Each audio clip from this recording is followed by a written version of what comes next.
Purpose of the life, meaning of the life क्या है? देखिए, अब पर्पस के लिए क्या मैं जी रही हूँ, इस अहम को आप अगर लेते हो तो ये रहेगा कि हाँ मैं जी रही हूँ, मुझे ये करना है, मेरा ये पर्पस है। मेरा वो पर्पस नहीं था, आप गलत समझ रहे हो। मैं जी ही नहीं रही हूँ, इस मैं को आप शरीर को, मन के विचारों को और अपने सोल को साक्षी हो जाइए। और जस्ट जैसे कि हम बैठे और ट्रेन में बैठे, यहाँ कोई भी व्हीकल में, कार में बैठे पास हो रहे, तो सारी चीजें आएंगी। पेड़ आएगा, नदी नाले आएंगे, ट्रैफिक आएगा, टर्न्स आएंगे, रास्ते में चौराहे आएंगे। तो हमें पकड़ लेना है क्या कि चलो पेड़ उठा के रख लूं, ये उठा के रख लूं। ये शरीर है, उसका एक प्रारब्ध है। जैसे मैं टर्न ऑन करती हूँ तो पीसी में से 2 बार बीप बजेगा, उसके बाद तो ये एक प्रोसेस है चालू होने की। वैसे हमारा शरीर है, वो एक प्रोसेस से गुजर रहा है। अब मैंने किया, देखो मैं कितना जोरदार करती हूँ, देखो मैंने कितना अच्छा ये किया, उससे तो मेरा अच्छा है, मैं तुझसे भी अच्छा करूंगी। ये जो मैं आ जाती है ना, उसको हटा दीजिए।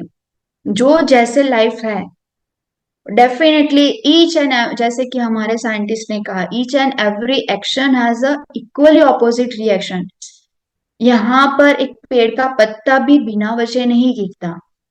ईच एंड एवरीथिंग, एक छोटी चींटी से लेकर बड़े बड़े पहाड़ों तक, सभी का एक एग्जिस्टेंट है, उनका एक मीनिंग है और पर्टिकुलर रोल है, तब तक वो है।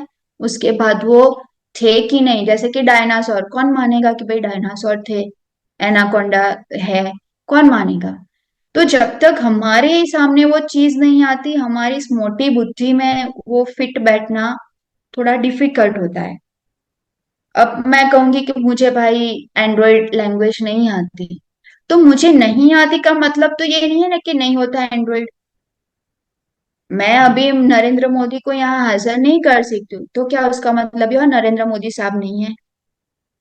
तो चीज ये है कि अगर मैं ब्राह्मी स्थिति में नहीं पहुंच सकती, मैं कोई चमत्कार, चमत्कार क्या है, वो उस लेवल में बोलते हैं। अभी मोदी बोले कि मैं आ रहा हूं, तो क्या आप ट्रैफिक सिग्नल दिखाओगे? क्या संडे हॉलीडे है कोई नहीं आएगा, ऐसा कहेंगे क्या? वो आ रहे, सब भीड़ इकट्ठी हो जाएगी। तो अगर आप अपने में आके बोलते हो, तो उसमें किसी में चीज में कुछ भी हो सकता है, तो that is not a big deal, कोई चमत्कार ऐसा कुछ नहीं है। उस स्थिति में आके बोलना पड़ता है।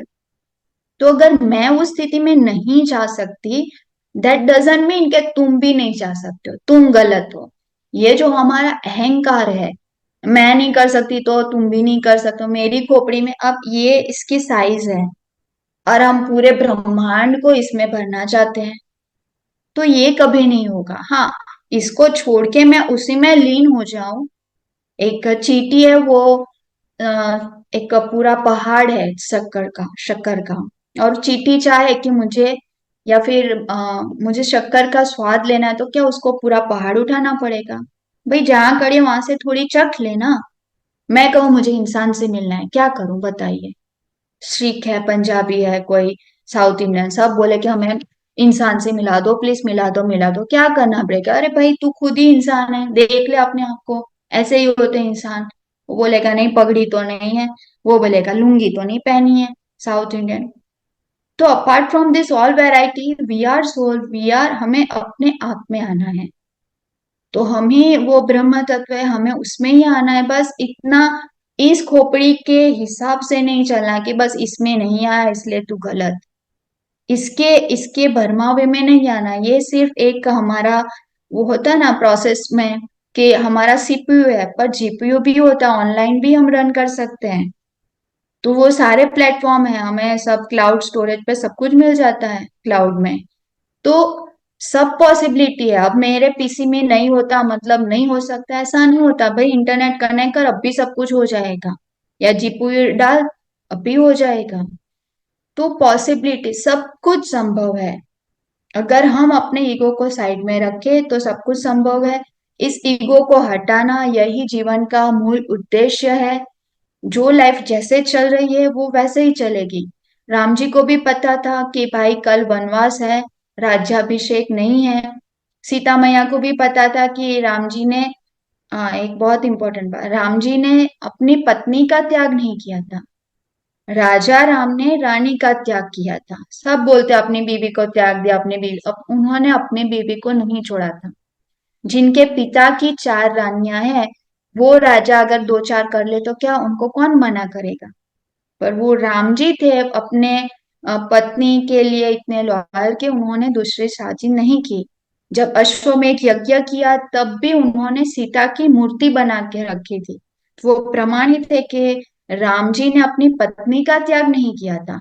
वो पोजीशन थी रानी का एक, कि उसमें एक एलिजिबिलिटी होती है। अब जिनके लिए विवाद है, प्रजा के मन में मतभेद है, तो वो रानी बनने में दिक्कत कर सकता है।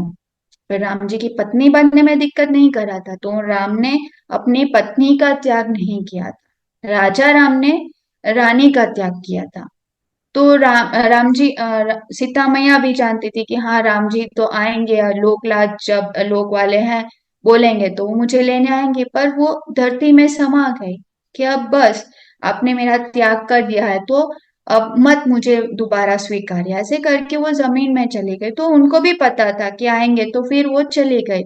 वैसे सभी को, दशरथ राजा को पता था, उनको श्राप था कि मेरी मृत्यु पुत्र वियोग में होगी। कृष्ण भगवान भगवान थे, तो क्यों उनको जेल में जाना पड़ा उनके माता पिता को। तो हर एक चीज का एक अपना अपना दायित्व होता है।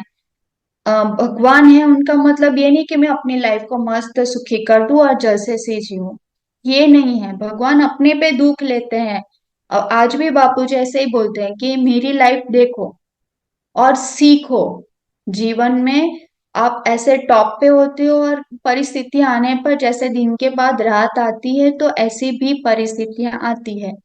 तो जीवन का उद्देश्य तो एक्चुअली में तो यही है कि आप अपने आप में आए, अपने आप में जागे और उसमें जगे रहें, और शरीर को, जो शरीर धर्म है, उसको अपना ना समझे।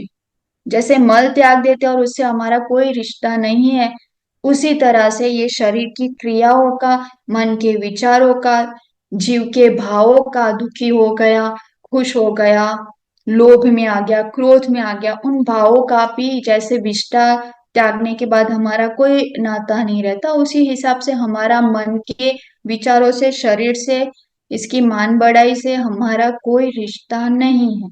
उस अपने जीव भाव को छोड़ के ईश्वरीय भाव में जगना ही हमारे जीवन का उद्देश्य है।